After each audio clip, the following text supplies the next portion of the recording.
श्री गुरुदेव दत्त. श्री स्वामी समर्थ. नमस्कार स्वामी भक्तांनो, अपेक्षा आहे तुम्ही सुखी व समाधानी आणि आनंदी असाल. आज आपण कथा ऐकणार आहोत चिंतोपंत टोळांच्या घरी स्वामींचे भोजन. चिंतोपंत टोळ नेहमी स्वामींच्या आशीर्वाद घेण्यास सोलापूरला गुर्जरांचेही घरी जात असत. स्वामींच्या अगाध लीलांचे अनुभव टोळ घेत होते. चिंतोपंतांनी एकदा स्वामींना आपल्या घरी भोजनास बोलावले. एकदा असेच ते त्यांच्याबरोबर घरी गेले असता स्वामी ओसरीवरच बसले होते. टोळ मागील दारी स्नानाला गेले होते तेव्हा तेथे मित्र सोबनी व टोळांची चर्चा सुरू होती की स्वामी कोणाकडेही भोजन करतात, त्यांच्या पंक्तीस ब्राह्मणाने बसणे योग्य वाटत नाही असे म्हणत ते दोघे ओसरीवर आले. तितक्यात महाराज त्यांना म्हणाले, तुझे मनात शंका आली, आम्ही जेवत नाही असे म्हणून तेथून ते निघून गेले. टोळ मागोमाग धावत जाऊन त्यांनी त्यांचे चरण धरले व त्यांनी घरी नेऊन भोजन घातले.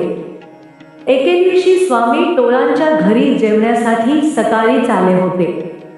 10 वाजले तरी स्वामी जेवण्यासाठी तयार नव्हते. टोळांचा मुलगा विष्णुपंत 10 वाजता भोजन करून कचेरीत जात असे.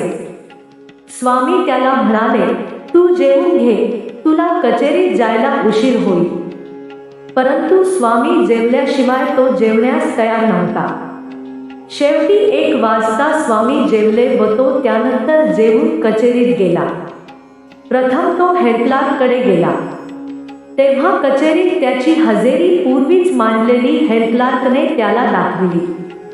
विष्णुपंतांना नवल वाटले. तेथील सर्व लोकही आश्चर्याने या गोष्टीचे नवल वाटले. स्वामी सोलापुरात आले होते तेव्हा टोळ हे त्यावेळी पेन्शनर होते.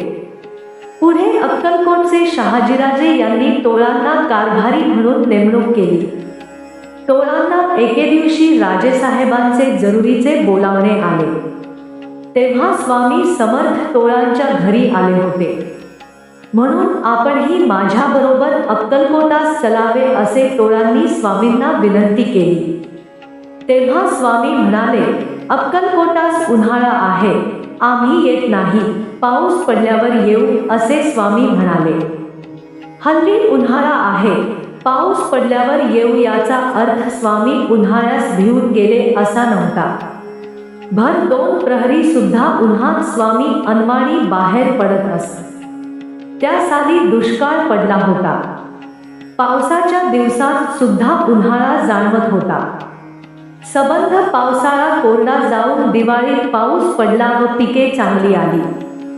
तेव्हा श्री स्वामी समर्थ अक्कलकोटास जाण्यास निघाले. धन्यवाद. तुम्हाला ही कथा कशी वाटली हे कमेंट करून नक्की सांगा. श्री गुरुदेव दत्त.